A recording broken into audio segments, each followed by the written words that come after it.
Apa yang saya uraikan ini tidak hanya berlaku untuk umat Buddha saja.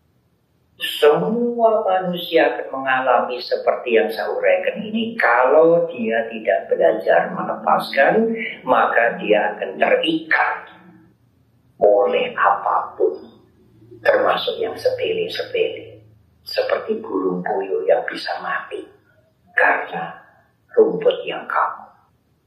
Tetapi kalau Anda punya latihan seperti gajah, meskipun dirantai dia bisa bebas.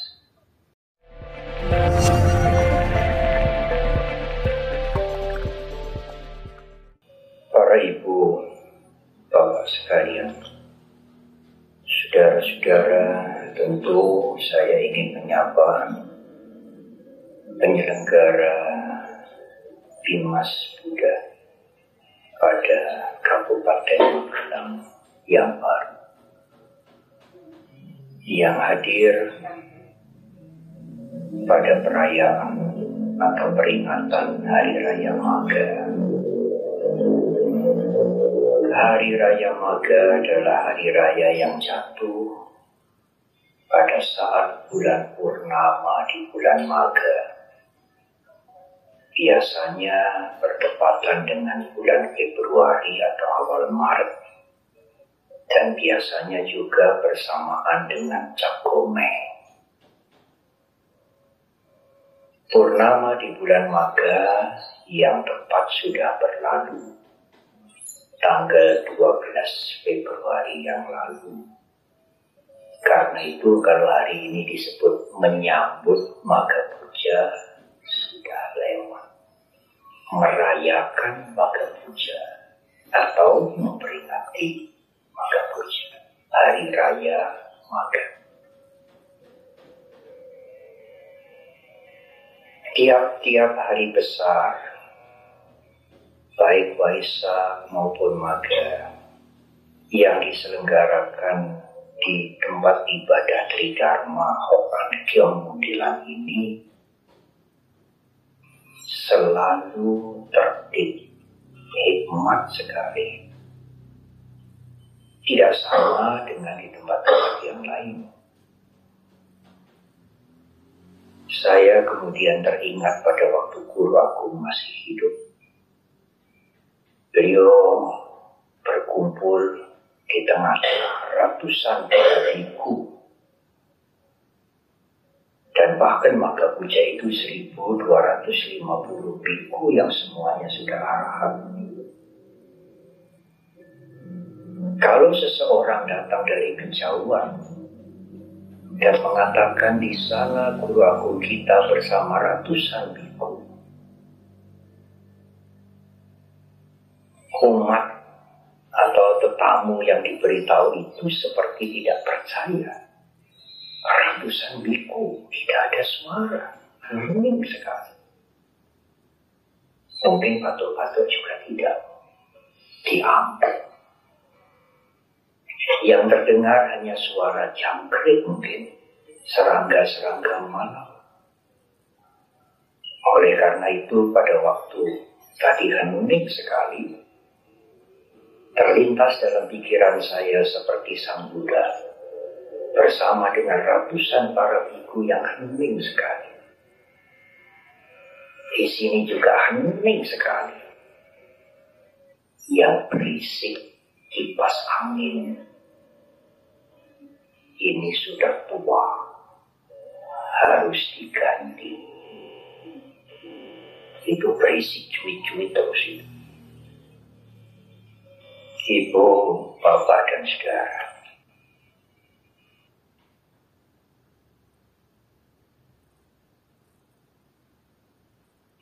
Ketua TITD sudah menyampaikan bahwa Maga Puja atau Hari Raya Maga ini ditandai dengan 4 keistimewaan. Satu peristiwa dengan 4 keistimewaan. Kalau Waisak, 3 peristiwa dalam satu hari. Saya mengulang secara sepintas karena tadi sudah disampaikan. 1.250 biku, semuanya orang suci, arahat, datang serentak di hutan bambu Weluwana, di ibu kota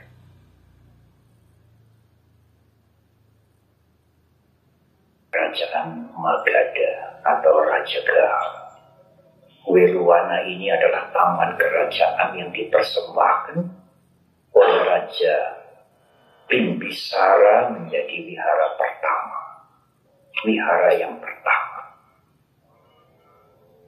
Sering juga dikatakan Taman Tupai karena di situ banyak tupainya. 1.250 biku arahat ini datang serentak, tidak membuat janji sebelumnya, tidak ada kontak sebelumnya. Jauh berbeda dengan kita. Meskipun sudah ada WA, handphone, kadang-kadang telat juga ya. Tetapi pada waktu itu alat komunikasi hampir tidak ada. Transportasi juga hanya berjalan kaki.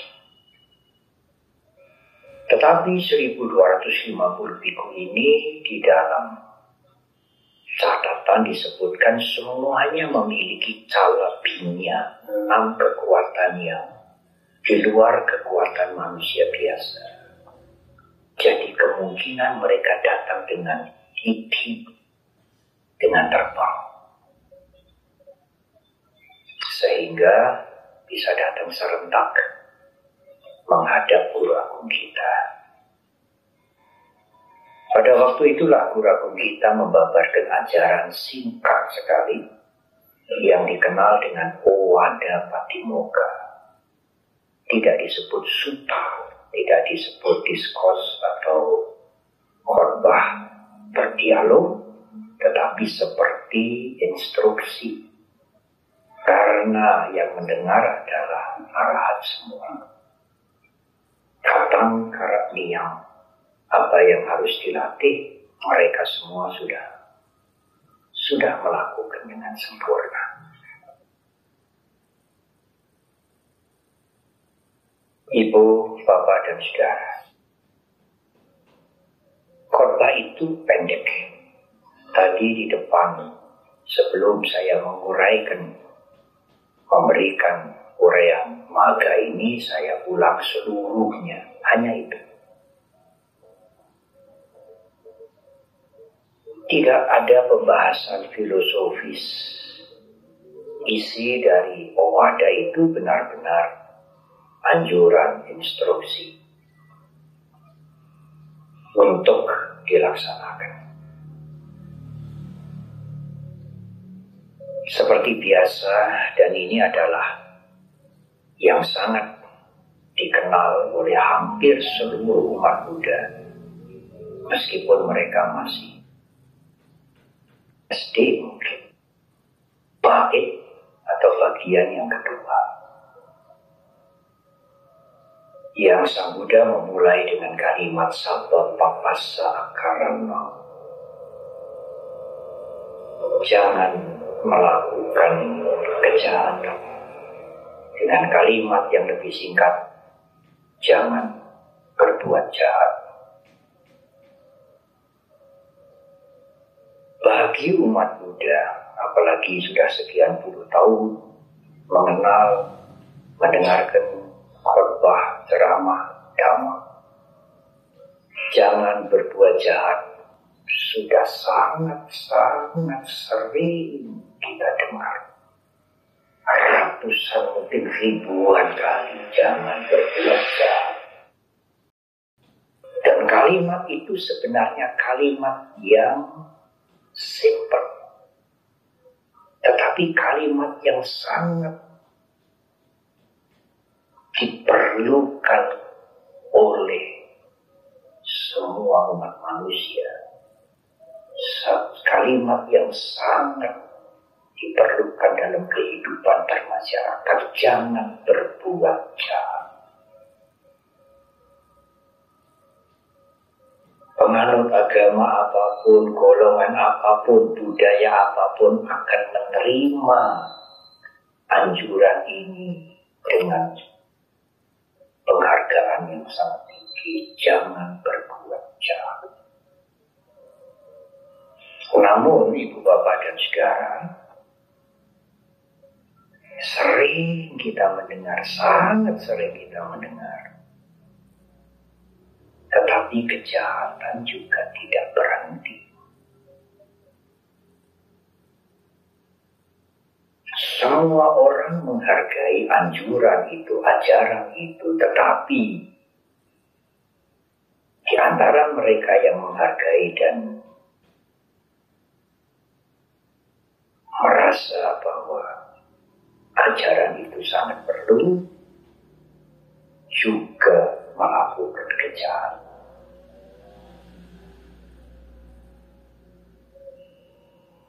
Ibu, bapak, dan saudara, mengapa?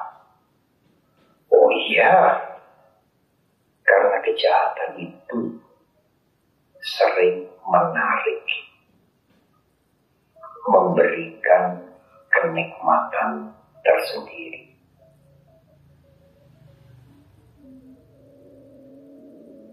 Guru agung kita di dalam Dhammapada, kalau tidak salah 176 atau 177, ya saya tidak menghafal nomornya, menyatakan nak tamhi candang kairatan tuko punyasa uncayun. Jangan senang dan puas kalau sudah melakukan kejahatan. Duko papasa. Tadi di depan saya mungkin salah menyebut duko papasa. Ucayu.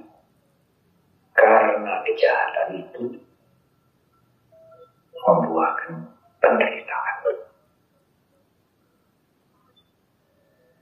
Ibu, bapak, dan saudara, setiap umat Buddha melakukan upacara, apakah ada biku hadir, apakah tidak, di awal melakukan upacara, di awal puja bakti selalu mengucapkan selain di sarana pancasila, wandana di sarana pancasila. Tidak membunuh, tidak mencuri, tidak melakukan perbuatan yang tidak susila, tidak berbohong dan tidak mabuk. Selalu kita diingatkan. Ibu, bapak, dan saudara, tetapi ada seseorang yang cukup pandai. Seorang umat yang cukup pandai ini bertanya pada saya, pandai, kalau minum minuman keras itu apakah jahat? Kan tidak melukai yang lain, saya membeli minuman keras dengan uang saya sendiri, dan uang itu tidak dari mencuri. Saya juga tidak memaksa orang lain untuk minum. Apakah itu jahat? Pandai benar orang ini. Pandai mencari celah. Saya sampaikan kepada mereka, kalau mau detail, mau teliti, guru agung kita menggunakan dua ungkapan, dua kata yang sering digunakan berganti-ganti. Ada 10 macam kejahatan. Dalam bahasa Pali disebut akusala dhamma atau akusala karma. Ya, Bante, saya mengerti. Tapi minum-minuman keras kan tidak ada di situ. Di 10 kejahatan tidak ada minum-minuman keras. Tidak benar orang ini. Tapi di Pancasila kok ada. Surami raya maja pamadatana wira manusika pada bersama dia. Iya. Selain perbuatan jahat, guru agung kita menjelaskan ada perbuatan buruk yang dalam bahasa Pali disebut papa. Bahasa Bali ya, bukan papa. Papa papi bukan. Nanti dikira semua papa buruk. Mama tidak ya. Minum minuman keras adalah papa, perbuatan buruk. Sudah tentu semua kejahatan, membunuh, menyakiti, mencuri, menyiksa, memfitnah adalah semua kejahatan adalah papa, adalah buruk juga. Tapi ada keburukan yang bukan kejahatan. Wah, kalau gitu boleh ya Bante. Buruk kan gak apa-apa tuh. Kan tidak jahat. Tidak mencuri, tidak menyakiti yang lain. Beli minuman keras, duit-duitnya dewi. Iya. Tetapi keburukan itu bisa memancing kejahatan. Kalau itu dilakukan berulang-ulang menjadi habit, menjadi attachment. Di dalam Pancasila minuman keras itu nomor 5. Nomor 1 yang paling penting, jangan membunuh. 2, jangan mencuri. Jangan berzina. Nomor 4, jangan bohong. Terakhir baru jangan mabuk. Paling ringan ya Badri, itu bukan kejahatan lagi, keburukan. Iya, tetapi itu mengundang teman-temannya. Kalau sudah edik, kalau sudah melekat, bisa mencuri. Pembicaraan tidak terkontrol. Apalagi bicara tentang kesadaran, tentang meditasi, sulit sekali. Kalau dia mengemudi, dia juga bisa membawa korban banyak orang. Berapa banyak kecelakaan, peristiwa-peristiwa yang karena pengemudinya mabuk. Selain minuman keras sudah narkoba dan lain-lain. Juga ada berapa banyak, 9 orang sudah jalan di trotoar, tendang mobil, mati semua. Setelah diselidiki pengendaranya itu mabuk. Hati-hati dengan keburukan. Kalau itu diulang-ulang menjadi kemelekatan, upadana, habit.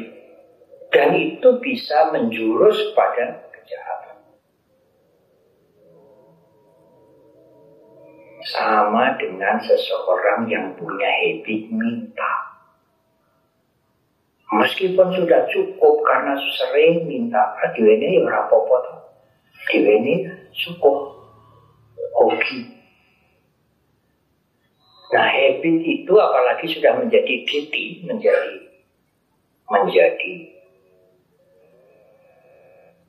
diti itu pandangan.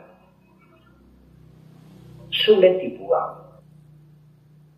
Meskipun dengan cara yang macam-macam. Rumahku itu bocor ya. Sudah lama. Itu kalau bocornya lama ya remnya usulnya bisa rontok. Bicara dengan temannya yang agak mampu. Ujung-ujungnya supaya dibantu. Nah kalau itu tidak di stop itu menjadi habit. Para biku juga dilarang oleh Sang Buddha.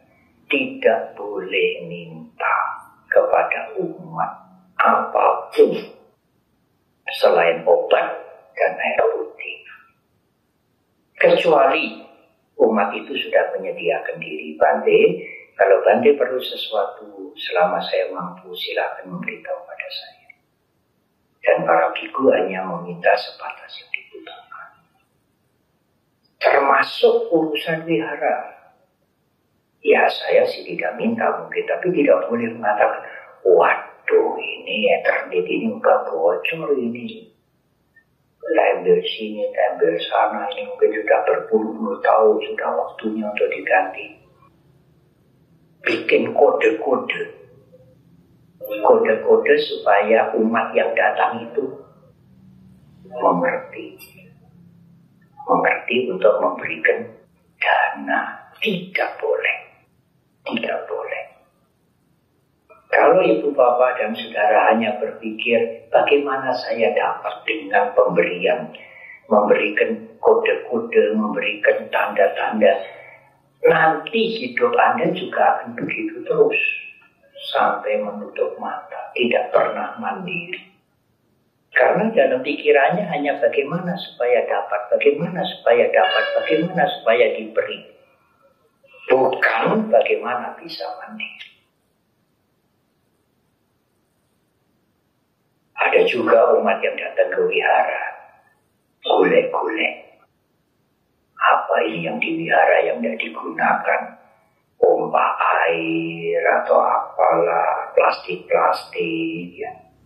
Bukan apa yang bisa saya bantukan untuk wihara ini, tetapi apa yang bisa saya ambil dari wihara ini. Oh, itu sejak zaman Sang Buddha dulu. Sejak zaman Buddha yang lampau-lampau. Riwayat Tirokuda Sutta zaman Buddha Pusa. Para anggota kerajaan mengambil barang-barang dari wihara. Karena sang Buddha pada waktu itu, Guru Agung pada waktu itu anaknya raja. Ya seperti Guru Agung kita. Buddha Gotama itu anak raja. Ya sang raja ingin mencukupi wihara di mana Guru Agung tinggal karena putranya berlimpah-limpah. Nah itu memancing juga. Memancing masyarakat untuk mengambil dan memberi dampak yang tidak baik. Ibu, bapak, dan saudara, saya teringat pada waktu mantan Menteri Agama Pak Lukman Hakim Saifuddin hadir pada peresmian wihara di Medan, memberikan sambutan pendek. Saya ingat sampai sekarang itu peristiwa itu terjadi 2-3 tahun yang lalu. Beliau mengatakan saya sangat menghargai ajaran guru utama. Beliau menyebut Sang Buddha dengan guru utama. Yang salah satu ajaran guru utama itu adalah memberi, bukan meminta. Apa yang saya merasa baru, meskipun itu logika yang sederhana, tapi tidak pernah terlintas pada pikiran kita. Pak Lukman mengatakan, kalau semuanya memberi, mengikuti ajaran guru utama, apa kesimpulannya Ibu Bapak dan Saudara? Semuanya akan mendapat. Tapi beliau mengatakan kalau semuanya itu minta, semuanya minta. Tidak ada yang mendapat. Ya semuanya minta. Semuanya minta. Tidak ada yang memberi. Tidak ada yang mendapat. Tapi kalau semuanya ingin memberi, semuanya ingin memberi, semuanya akan mendapat. Saya mengatakan Pak Lukman, bagus sekali kalimat itu. Logika yang sederhana itu bagus sekali. Meskipun secara lebih dalam makna yang lebih dalam, memberi dalam tuntunan dhamma, dalam ajaran Guru Agung kita adalah untuk melepaskan keterikatan. Karena keterikatan itu adalah upadana, itu adalah sumber penderitaan. Sebab penderitaan yang kasar sekali itu upadana. Tanha, nafsu, keinginan, ingin. Kalau ingin dituruti, tanha pacaya upadana. Tanha itu mendatangkan kemelekatan. Sehingga kemelekatan itu boleh disebut sebab penderitaan yang paling kasar. Ibu, bapak, dan saudara, makna yang lain dengan jangan berbuat jahat adalah tidak membuat orang lain menderita. Karena kejahatan itu menghancurkan, merugikan orang lain. Kita semua meyakini, kalau saya boleh meminjam istilah saudara-saudara kami dari agama lain, kita semua mengimani itu percaya benar tanpa ragu-ragu hukum karma.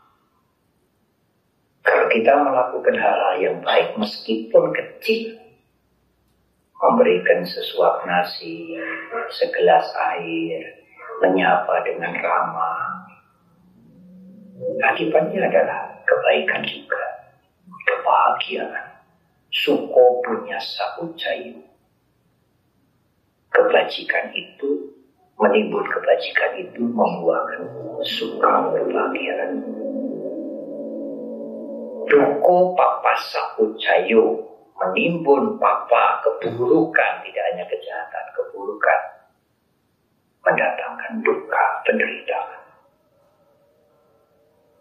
Tetapi sering keyakinan kita kepada hukum karma itu, terhadap hukum karma itu tidak konsisten. Bahasa Jawa, dijupuk sakepenake dhewe. Kalau kita melakukan hal-hal yang baik, waduh, ya nanti tentu buahnya baik. Tidak mungkin kebaikan itu berbuah penderitaan, kata saya. Tidak mungkin. Kebaikan selalu berbuah baik. Tetapi pada saat kita menerima hal-hal yang buruk, kecurian, ditipu, difitnah, dijelek-jelekan, karya kita dipalsukan, jahat banget dia. Nggak mengerti kebaikan kita. Sudah berapa lama dia kita tolong, saya tolong, orang ngerti budi. Apalagi membalas budi, malah mau menggigit, menikam dari belakang. Buruk banget. Selalu begitu. Jarang sekali berpikir, oh karma burukku lagi berbuah. Jarang. Kalau berbuat baik selalu berpikir, semoga suatu saat dan pasti nanti kebaikan ini berbuah kebaikan. Kebaikan ini berbuah kebahagiaan. Suko punya saucayu. Tetapi pada saat menderita, tergusur. Saya baru dapat SMS rumahnya tergusur. Ya diganti, ya ganti untung atau ganti rugi, tetapi sulit mencari rumah yang baru, harus. Kemudian tiba-tiba sertifikatnya hilang, tiba-tiba di tangan orang lain, karyanya dipalsukan, dijelekan, difitnah, diceritakan yang tidak baik, dan lain-lain. Banyak macam. Kalau saudara ingin melihat jenis-jenis kejahatan, ya rajin-rajin nonton televisi. Di situ ceritanya macam-macam kejahatan. Dan seseorang yang menderita karena orang lain itu selalu jahat banget dia. Sebetulnya ya sami mawon, jahat banget dia sekarang. Kita sendiri juga jahat banget. Tapi sudah lewat. Dan sama-sama, hanya waktunya saja yang beda. Kita ya jahat banget. Sehingga sekarang akibatnya begini. Nah, yang menjahati kita itu membuat kejahatan baru. Yang nanti akibatnya begitu. Kan sami mawon. Hanya beda waktu saja. Kita berbuat jahatnya lebih dulu. Dia baru berbuat jahat sekarang. Kalau begitu berarti mereka yang buruk-buruk, yang suka mencuri, yang mereka yang tidak tahu norma, mereka yang suka korupsi, tidak jujur, itu dibiarkan saja. Tidak, saudara, tidak dibiarkan. Tetapi saudara harus sadar dulu, kemari ke dalam sini loh, supaya kebencian itu tidak memberumur. Akibat karma saya berbuah, tidak ada jawaban lain. Nah, kalau Kalau saudara punya karuna, punya meta karuna, kasih sayang kepada yang jahat itu, tidak membenci, bagaimana ya supaya dia bisa stop berbuat jahat? Nah, sekarang cari cara menasehati, atau cara minta tolong temannya, atau kalau ada kesempatan diberi cerita. Tidak gampang. Upaya kusala, skillful method, cara yang tepat menasehati orang tidak gampang. Tetapi Anda harus melihat ke dalam dulu, tidak looking ke sana dulu, sini dulu. Karmaku sedang berbuat. Tidak ada alasan lain. Kalau Anda mampu memperbaiki dia, menasihati dia. Kalau tidak mampu, bagaimana penting? UPK saja dia. Paling tidak mendoakan. Semoga dia sadar, tidak melakukan kejahatan lagi. Dan tidak menyepakani. Di dalam Karania Metta Sutra kan biar usana patiga sanyana namanya satu kancia. Jangan karena Anda marah sekali atau sampai benci mengharap orang lain celaka. Meskipun rasa seneng gondok biar saya rasa nggak bisa lagi kerja sama dia, nggak tahu budi dia, ya jangan mengharap dia celaka. Orang selamat kayak meninggalkan saya orang untuk pekerjaan itu ya.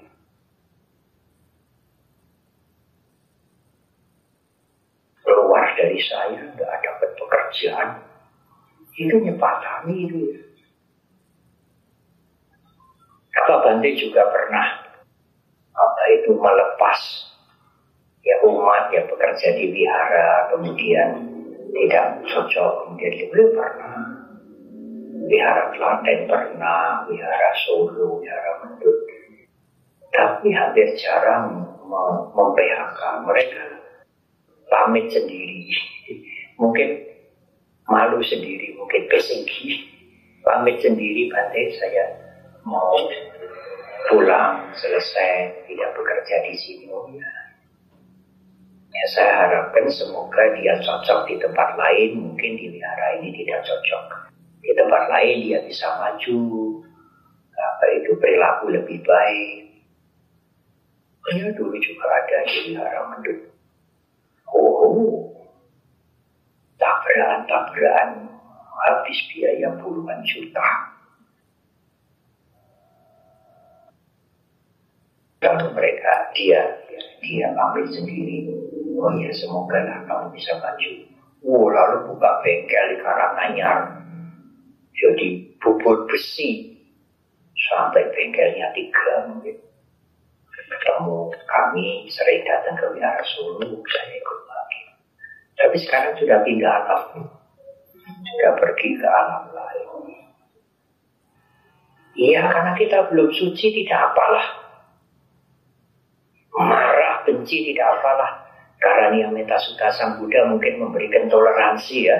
Tetapi jangan mengharap orang lain celaka. Itu kejahatan. Ya, nyepatani itu kejahatan.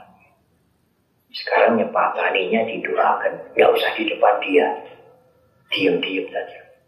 Semoga perilakumu menjadi baik, berubah menjadi baik, hidupmu menjadi baik, menjadi bahagia. Doa kita kan semoga semua makhluk berbahagia. Tidak bisa ditawar. Semoga semua makhluk berbahagia kecuali dia. Tidak bisa ditawar. Hanya untuk menasehati, untuk membimbing, memerlukan cara yang tepat. Kalau umurnya sudah 60, 50 lah, belum 60, 40, 50. Meskipun saya biku, kemudian saya mengatakan, Anda, Ibu, jangan begitu. Itu tidak baik. Marah nanti, tersinggung. Marah, tersinggung, meskipun hanya bicara pribadi. Tidak mudah. Lalu bagaimana Bante supaya bisa memperbaiki pandangan-pandangan yang salah, perilaku yang salah? Ya dengarkanlah khotbah dan introspeksi. Introspeksi ke dalam, saya bagaimana, saya bagaimana. Apalagi sekarang ibu bapak bisa mendengarkan khotbah 24 jam. Tidak usah menunggu hari raya, maga, waisak, hari-hari kebaktian seminggu sekali dari YouTube. Dan pembicara yang bagus-bagus banyak sekali. Tetapi mendengarkan khotbah itu dengan merefleksikan ke dalam. Saya bagaimana? Saya bagaimana? Ada yang mendengarkan khotbah itu, oh ya, benar itu, benar itu. Itu benar itu. Dia menilai yang berbicara, benar, benar. Agama Buddha memang benar. Anda bagaimana? Karena dhamma itu untuk Anda. Bukan sekadar untuk memuaskan logika pikiran Anda. Ibu, bapak, dan saudara, ini adalah dhamma dalam kehidupan sehari-hari. Kalau Anda bisa memegang ajaran-ajaran sederhana ini, tetapi ini ajaran pokok. Sabba papasa karanang, jangan berbuat jahat. Itu saja. Yang kedua, usala supasambada, menambah banyak kebaikan. Kalau bisa, sangat bersyukur. Kalau tidak bisa, yang paling penting yang mana Bante? Jangan berbuat jahat. Paling penting. Lebih penting dari menambah kebaikan. Mengapa? Karena berbuat jahat itu mengorbankan yang lain. Kalau Anda bisa stop kejahatan, Anda melindungi yang lain juga. Tidak mengganggu yang lain, tidak mengganggu lingkungan. Meskipun ogah berbuat baik, tetapi syukur bisa berbuat baik. Metta, karuna, mudita, upekkha. Termasuk meditasi. Meditasi apapun yang saudara bisa lakukan.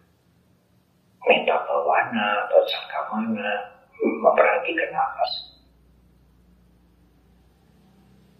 Tetapi ajaran Guru Agung kita tidak hanya jangan berbuat jahat, banyak berbuat baik. Tidak hanya itu. Yang paling penting adalah bagaimana membersihkan mental kita. Karena kalau mentalnya tidak dibersihkan, ya gagal terus. Diseleni, dipentelengi, diancam. Ya, berhenti berbuat jahat, ya berhenti berbuat jahat. Tapi kalau ada kesempatan, ya dilakukan lagi. Karena sumbernya dibiarkan. Di desa saya ada kalimat, sulit Bante, umur sudah. Kebiasaan itu sulit. Riti, tahu riti? Mari nek wis mati. Jadi sembuhnya, berhentinya itu marinya itu nek wis mati. Nah, masih ada jalan. Kalau sumbernya itu dibersihkan dengan sati sampajanya, dengan kesadaran, dengan wawasan yang benar. Nanti yang keluar itu ucapan dan perbuatan kita itu ya lebih baik. Wong sumbernya jernih. Ya, kalau sumbernya letak ya, selokan-selokan kemana-mana, saluran-saluran, pipa-pipa air dibuka ya letak semua karena sumbernya itu letak.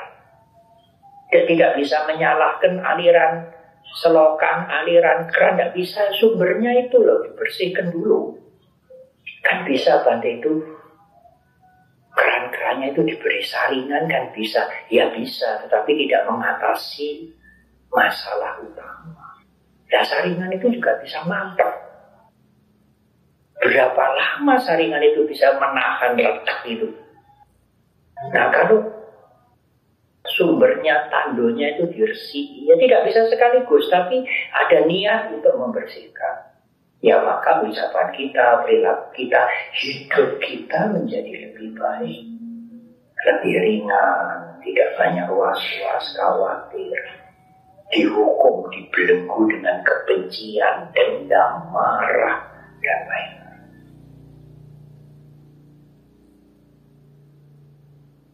Nah, membersihkan mental itu salah satu ciri utamanya adalah siap melepaskan. Lu mengapa Bante? Lah iya, karena segala sesuatu di dunia ini tidak kekal. Apa tuh yang kekal? Apa tuh yang kekal? Tidak ada. Ya, diperbaiki, dipugar, Borobudur sudah 1200 tahun. Satu saat nanti entah berapa ribu tahun ya akan rusak. Apalagi jasmani ini.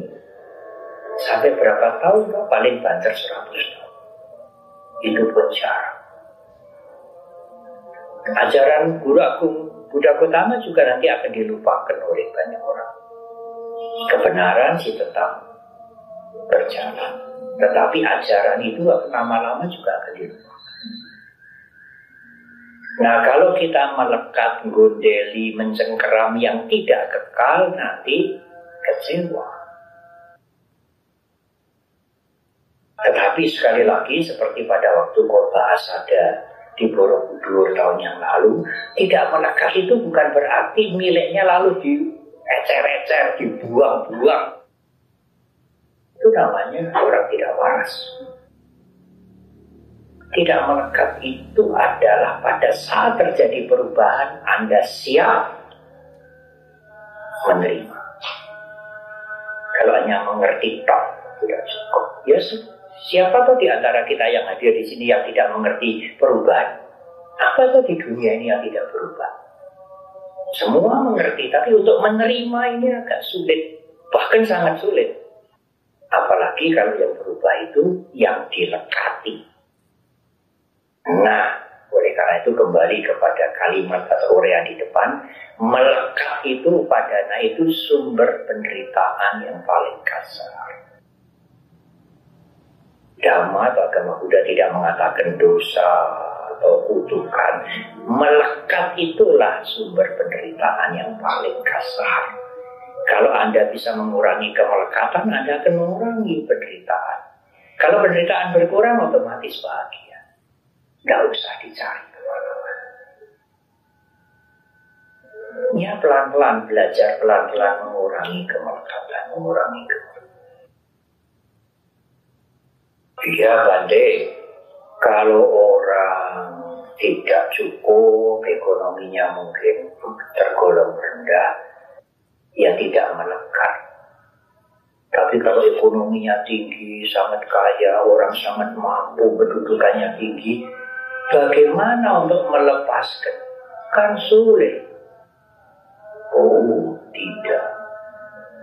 Menurut Guru Agung kita, melepaskan bisa atau tidak itu tergantung mental kita. Bukan tergantung ekonominya kurang atau lebih atau sangat tinggi, bukan tergantung kedudukan rendah atau pangkatnya tinggi. Kalau yang tinggi, yang kaya raya tidak bisa melepaskan, yang miskin-miskin, yang melarat-melarat itu gampang melepaskan. Belum. Mentalnya bagaimana? Latihannya bagaimana? Dalam salah satu sutta namanya Latu Tiko Pamasuta, Sang Buddha mengumpamakan burung puyuh. Burung puyuh yang kecil, tidak bisa terbang tinggi. Itu kalau ada rumput yang rodo kaku, kakinya terjerat di situ, tidak bisa lepas sampai mati. Tetapi gajah yang besar rantainya rantai besi itu, kalau dia menggunakan semua kekuatannya, rantainya besi dan patoknya itu bisa dijebol. Bebas dia. Apa artinya? Meskipun materinya sedikit, kekayaannya sedikit, kalau sangat terikat, ya terikat. Burung puyuh mati karena rumput yang kaku itu. Rumput teki atau bukan rumput teki, kalau rumput teki tidak menjalar, ada rumput yang menjalar ini. kaku. Lalu kakinya ngelesap di situ, nggak bisa mundur dia. Tapi meskipun dia punya materi cukup, taruhlah dia orang kaya. Kalau dia mau latihan, mau mempunyai sikap mental berlatih dengan baik, sikap mental yang baik, tiba waktunya melepas, lepas saja. Kayak gajah meskipun dirantai, jebol, bisa bebas. Bukan persoalan kaya miskin, bukan persoalan orang rendah, orang tinggi, tetapi persoalan mental. Kalau Anda tidak mempunyai mental yang baik, yang kaya raya pun juga terikat, yang miskin pun juga terikat dengan kemiskinannya itu. Tapi kalau Anda punya latihan, yang kaya raya pun bisa lepas. Waktunya lepas ya lepas. Itu apa gundeli? Yang digundeli ada bisa digundeli. Yang digundeli mungkin lepas dulu atau kita yang lepas dulu. Selamat tinggal segala sesuatu. Selamat tinggal segala sesuatu. Yang miskin pun kalau latihan juga bisa. Waktunya melepas. Perubahan-perubahan yang terjadi, apakah kendaraan, apakah rumah, kalau tidak bisa dijagai, rusak, hancur, ya sudah. Tapi biasanya kalau kendaraan atau apa, tabrakan, hancur, sulit ya sudah. Cari siapa yang mau disalahkan ini ya. Sopire, apanya lagi ya, sembrono nih dan lain-lain. Tapi kalau Merapi meletus mau nyalahkan siapa? Siapa yang mau disalahkan?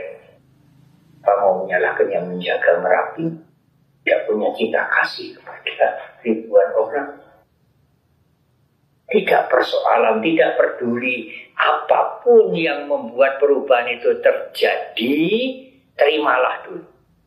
Kalau sudah diterima baru dipikirkan bisa didandani orang ya.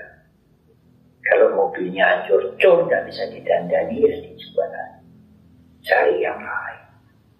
Kalau rumahnya hancur cur sampai habis ya udah, nanti mulai lagi meskipun sederhana. Apa yang tidak bisa diperbaiki, tidak bisa di bahasa Jawa tidak bisa dikukuk, iya dilepaskan. Nah itu memerlukan latihan. Siap menerima perubahan. Melepas dengan melepaskan. Tidak hanya mengerti saja. Tidak hanya mengerti ya semuanya panas, semuanya wakinsir berubah semuanya. Apa yang saya uraikan ini tidak hanya berlaku untuk umat Buddha saja. Semua manusia akan mengalami seperti yang saya uraikan ini. Kalau dia tidak belajar melepaskan, maka dia akan terikat oleh apapun, termasuk yang sepele-sepele, seperti burung puyuh yang bisa mati karena rumput yang kaku. Tetapi kalau Anda punya latihan seperti gajah, meskipun dirantai dia bisa bebas. Nah itulah Satcita Parinudappana, membersihkan pikiran dari kemelekatan yang tidak masuk akal. Sebetulnya tidak usah diberi label agama Buddha, ajaran guru agung kita. Melekat itu orang masuk akal, orang kelebu ngakal. Nah kenapa Pak? Karena yang dilekati itu berubah, tidak kekal. Yang melekati sendiri juga berubah. Ibu, bapak, dan saudara, itulah inti dari ajaran guru agung kita. Sabha papasa karana kusala supa sampada Satcita Parinudappana etam Buddhana sasana. Inilah ajaran semua Buddha. Buddha yang lampau, Buddha yang akan datang juga mengajarkan yang sama. Iya Bante, dalam kehidupan sehari-hari ya memang tidak gampang. Kalau emosi sudah naik, itu kemelekatan juga kemudian tidak disadari. Ya, Sang Buddha mengatakan, kanti para mangtapo ditika, bersabar. Bersabar bukan bersabar menunggu, bersabar berlatih terus. Terus latihan, gagal latihan. Kanti para mangtapo ditika. Kesabaran adalah melatih, latihan mengembangkan diri yang para mangtapo, latihan yang paling hina. Tidak mengenal berhenti, terus berlatih. Mawas diri, melihat ke dalam apa kekurangan, mengurangi, memperbaiki, meningkatkan yang baik, terus. Tidak sabar menunggu berkah datang, tapi sabar berusaha, sabar berlatih, sabar berusaha. Kami para mangtapo ditika, bersabarlah. Dan kalau Anda bisa bersabar, otomatis Anda punya wirya, semangat. Wirya dengan kanti ini seperti kakak beradik juga. Kalau Anda bisa bersabar, bertahan, berusaha, Anda punya wirya, semangat. Kalau Anda punya semangat, punya keuletan, Anda juga bisa bersabar. Selamat merayakan Maga, Hari Raya Maga atau Maga Puja. Mari kita semua berlatih ke dalam untuk kemajuan dan kebebasan kita dari penderitaan.